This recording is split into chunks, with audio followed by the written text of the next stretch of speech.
सुप्रभात बच्चों, कैसे हैं आप सब। आशा करती हूँ कि आप स्वस्थ होंगे और अपने समय का सदुपयोग कर रहे होंगे। बच्चों, हमारा आज का विषय है हिंदी नाटक का उद्भव व विकास। हिंदी नाटक के उद्भव व विकास के बारे में जान लेने से पहले हमें नाटक गद्य विधा के बारे में जानना जरूरी है।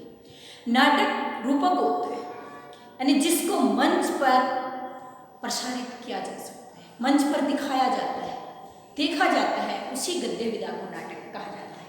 19वीं शताब्दी की अन्य गद्य विधाओं जैसे हिंदी कहानी, निबंध, उपन्यास, आलोचना आदि गद्य विधाओं का आविर्भाव हुआ, उसी प्रकार हिंदी नाटक भी 19वीं शताब्दी की एक महत्वपूर्ण उपलब्धि है।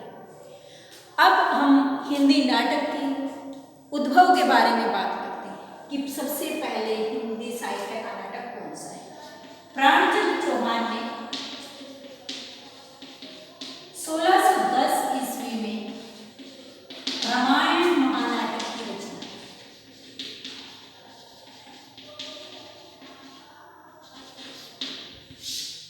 प्राणचंद्र चौहान कृत रामायण महानाटक, जिसकी रचना 1610 ईस्वी में की गई। प्राणचंद्र चौहान के बाद उदय सिंह ने 1840 ईस्वी में हनुमान नाटक की रचना की।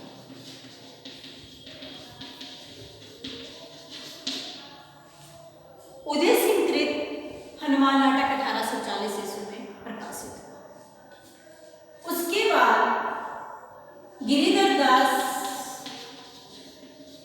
गिरिधर गोपाल दास ने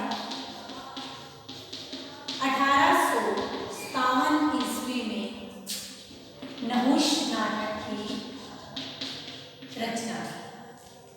गिरिधर गोपाल दास हिंदी निबंध के, हिंदी नाटक के प्रवर्तक भारतेंदु बाबू हरिश्चंद्र के पिता हैं। उन्होंने नहुष नाटक 1857 ईस्वी में लिखा। गणेश कवि ने 1863 ईस्वी में प्रद्युमन विजय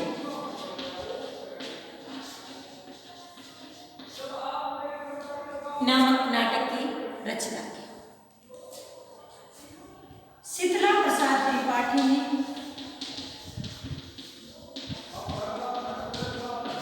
1868 ईस्वी में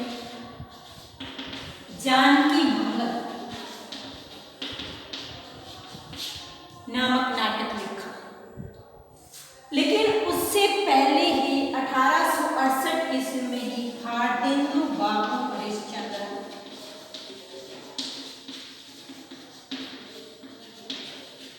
कृत विद्या सुंदर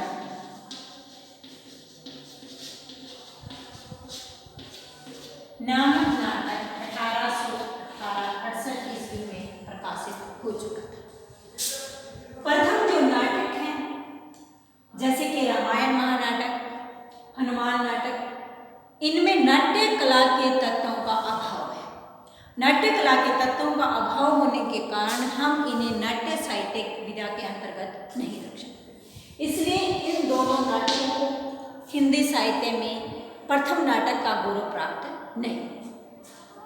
गिरिधर गोपाल दास ने जो नहुष नाटक लिखा, कुछ विद्वानों ने नहुष को ही हिंदी साहित्य के प्रथम नाट्य कृति माना। अब जो भारतेंदु बाबू हरिश्चंद्र ने विद्या सुंदर 1868 ईस्वी में लिखा, इसको कुछ विद्वान हिंदी साहित्य की प्रमुख नाट्य कृति यानी पहली नाट्य कृति का दर्जा देते हैं। आचार्य रामचंद्र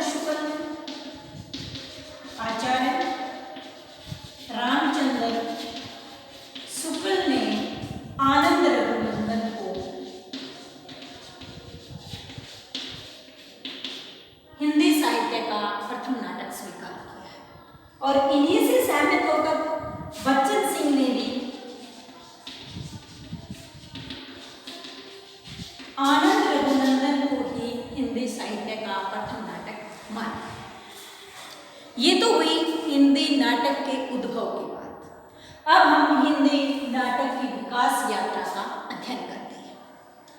विकास यात्रा को जानने के लिए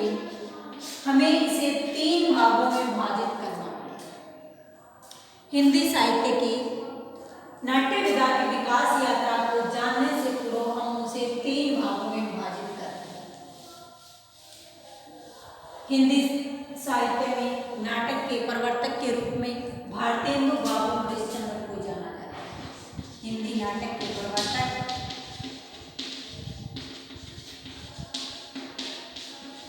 भारतेंदु बाबू हरिश्चंद्र।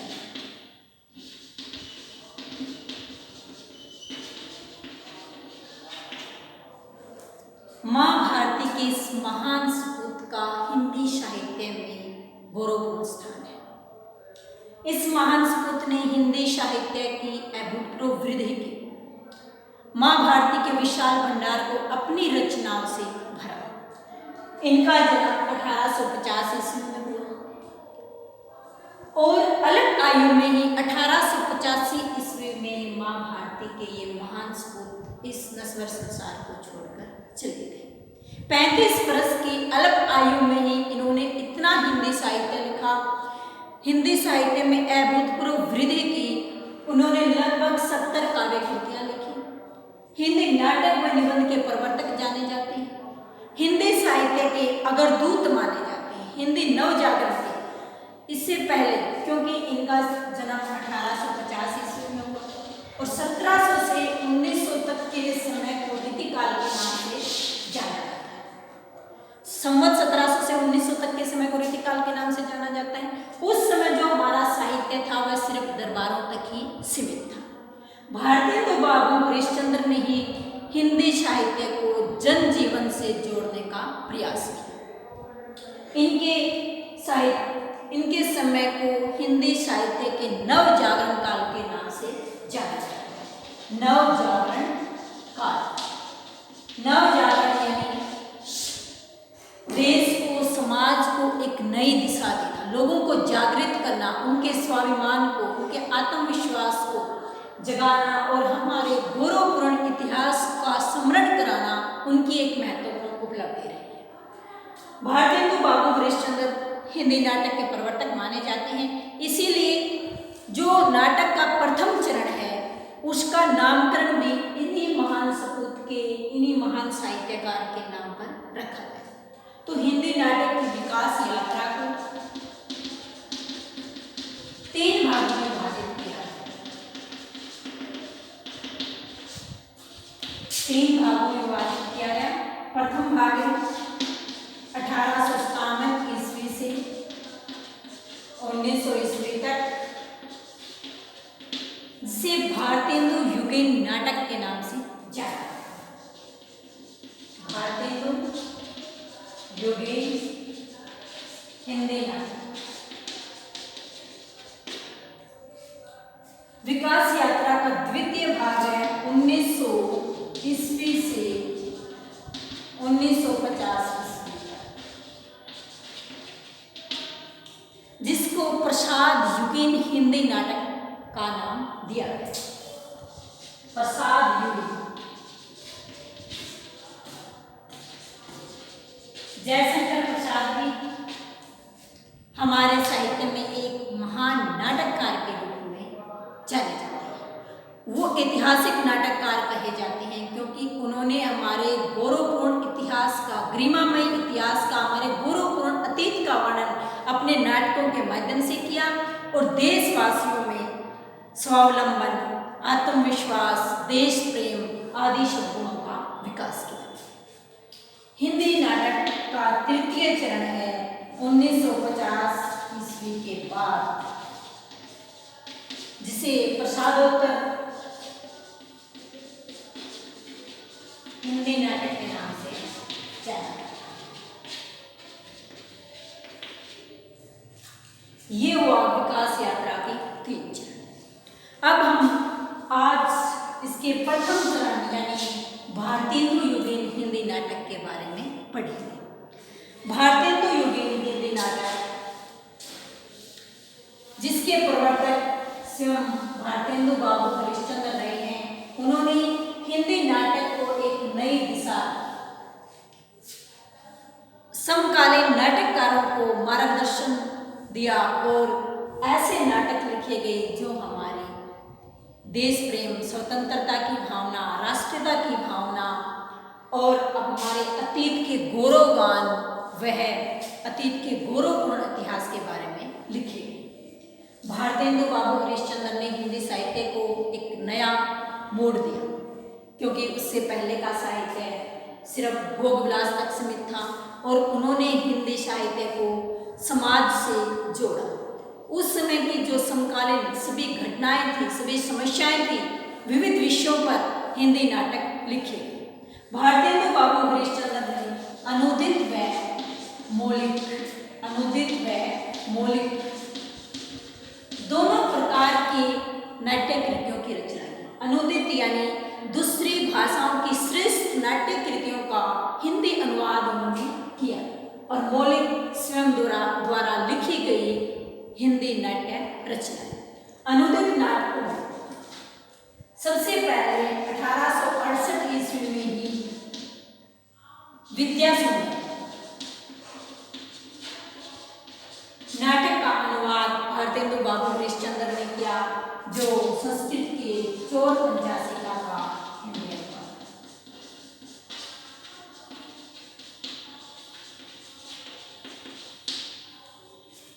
इसके बाद भारतेंदु बाबू हरिश्चंद्र ने रत्नावली, जो संस्कृत के रत्नावली नाटक का हिंदी अनुवाद है। कर्पूर मंजरी का अनुवाद संस्कृत भाषा से। पाखंड विडंबन, जो संस्कृत भाषा के प्रबोध चंद्रोदय का हिंदी अनुवाद।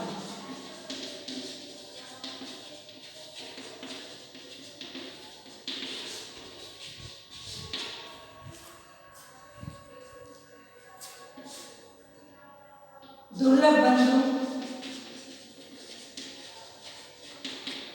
अंग्रेजी भाषा के मर्चेंट ऑफ वेनिस का हिंदी अनुवाद दुर्लभ बंधु में किया गया। मुद्रा राक्षस, संस्कृत साहित्यकार विशाख दत्त के मुद्रा राक्षस का हिंदी अनुवाद। इस प्रकार भारतेंदु बाबू हरिश्चंद्र ने दूसरी भाषाओं की श्रेष्ठ नाट्य कृतियों को हिंदी भाषा में अनुवादित किया। इन्होंने न सिर्फ अनुदित रचनाएं ही लिखी, बल्कि इन्होंने कुछ मौलिक रचनाएं भी लिखी।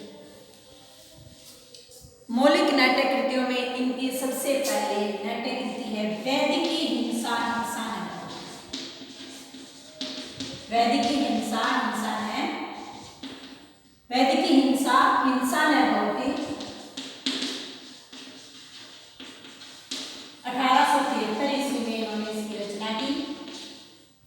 यह हमारे धर्म के नाम पर जो पाखंड है, आडंबर है, उन सब बुराइयों को उजागर करने वाली नाट्य कृति है। भारतेंदु बाबू हरिश्चंद्र कहते हैं कि क्या वेदों में जो धर्म के नाम पर बलि दी जाती है, पशु बलि दी जाती है, क्या वह हिंसा नहीं होती? इस प्रकार धर्म की पोल खोलने वाली ये इसकी प्रथम नाट्य कृति है, वैदिक हिंसा न भवति। सत्य हरिश्चंद्र,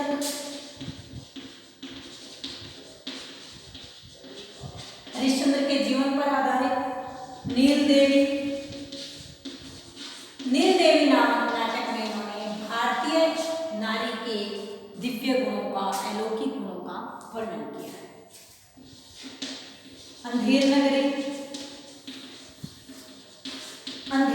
नाटक में भारतेंदु बाबू हरिश्चंद्र ने अंग्रेजों के समय हमारी जो भ्रष्ट शासन प्रणाली है, जो राजनीतिक प्रपंच है, उन सब का वर्णन इन्होंने अंधेर नगरी नामक नाटक में किया है।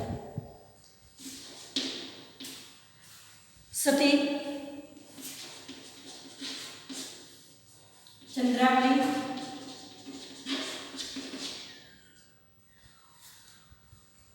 प्रेम जोगिनी,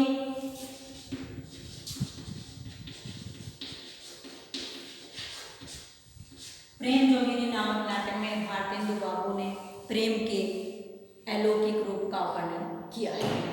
इस प्रकार भारतेंदु बाबू ने अनेक नाटकों की रचना की, प्रहसनों की रचना की। प्रहसन यानी हंसी मजाक के माध्यम से जो हमारे समाज की उस समय की सामयिक घटनाएं हैं, समस्याएं हैं, जो पाखंड हैं, रूढ़ियां हैं, आडंबर हैं, उन सबको दूर करने का प्रयास इन्होंने अपने नाटकों के माध्यम से किया। भारतेंदु बाबू हरिश्चंद्र एक प्रमुख नाटककार थे और उन्होंने विशिष्य विषयोषधम नामक नाटक में हमारे देश की भ्रष्ट शासन प्रणाली का वर्णन किया है। उन्होंने अपने नाटक के माध्यम से उस समय हमारे देश में जो भ्रष्टाचार, पापाचार, अनैतिकता, रूढ़िवादिता, आडंबर आदि का वर्णन अपने नाटकों के माध्यम से किया है। अब हम भारतेंदु युगीन अन्य नाटककारों के बारे में अध्ययन करते हैं। भारतेंदु युगीन अन्य नाटककार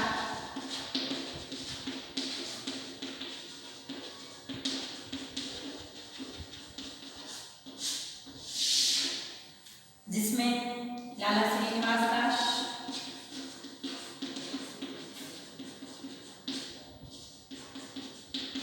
राधाचरण गोस्वामी,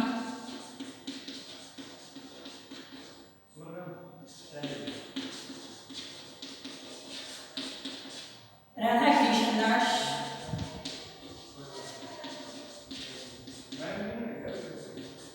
गोपाल राम गहमरी,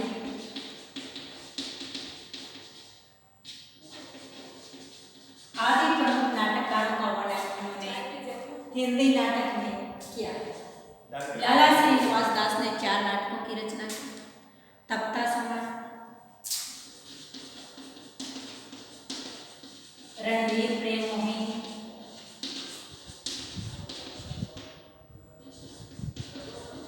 प्रहलाद चरित्र,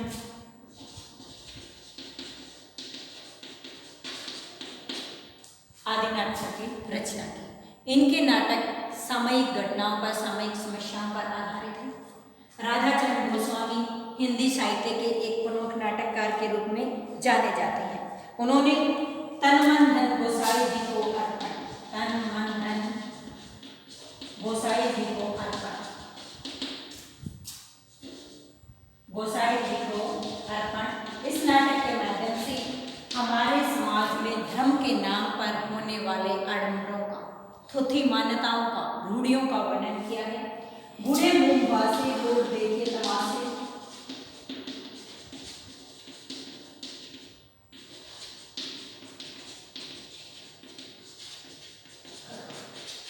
इस नाटक में उन्होंने पर स्त्री गमन की बुराइयों का वर्णन किया है। राधाचरण गोस्वामी हमारे देश की प्रमुख समस्याओं को वर्णित करने वाले एक प्रमुख नाटककार के रूप में जाने जाते हैं।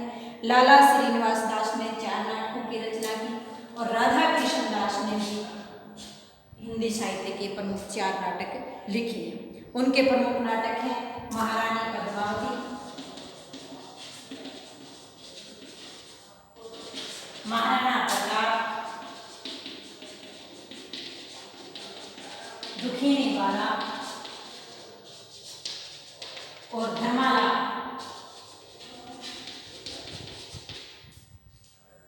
इन्होंने अपने नाटकों के माध्यम से महाराणा प्रताप के शौर्य व वीरता का वर्णन अपने नाटकों में किया है। गोपाल राम गहमरी भी एक व्यंग्यकार, नाटककार के रूप में जाने जाते हैं। उन्होंने अपने नाट्य रचनाओं में व्यंग्य के द्वारा आदि नाटकों की जैसे कि देश दशा, उस समय हमारे देश की जो स्थिति थी उसका वास्तविक चित्रण उन्होंने अपने देश दशा नामक नाटक में किया है। जैसे को तैसा भी इनका एक प्रमुख नाटक है जिसके माध्यम से उन्होंने हमारे समाज की विसंगतियों का वर्णन किया। इसके अतिरिक्त कुछ और भी नाटककार हैं जो हिंदी साहित्य में नाट्य विधा को बढ़ावा देने वालों में जाने जाते हैं। जैसे कि जीपी श्रीवास्तव ने हिंदी नाटककार, व्यंग्यकार, प्रहसनकार के रूप में जाने जाते हैं। इन्होंने उल्टे, कुर्सी में, गड़बड़ झाला, धूमदार आदमी आदि नाटकों के माध्यम से, हंसी मजाक के माध्यम से व्यंग्य करके हमारे देश की कटु नीतियों पर व्यंग्य करके उन समस्याओं को सुलझाने का प्रयास इन्होंने अपने नाटकों के माध्यम से किया है। इस प्रकार हमने अनेक नाटककारों के बारे में जाना। भारतेंदु युगीन एक प्रमुख नाटककार हैं जिनका नाम है बालकृष्ण भट्ट। बालकृष्ण भट्ट इन्होंने अनेक नाटकों की रचना की और अपनी नाट्य कृतियों के द्वारा इन्होंने लगभग 1000 के करीब नाटक लिखे। इनके प्रमुख नाटक हैं वृहनलाभ, वेणी संहार, कलिराज की सभा, शिक्षादान, रेल का विप्त खेल,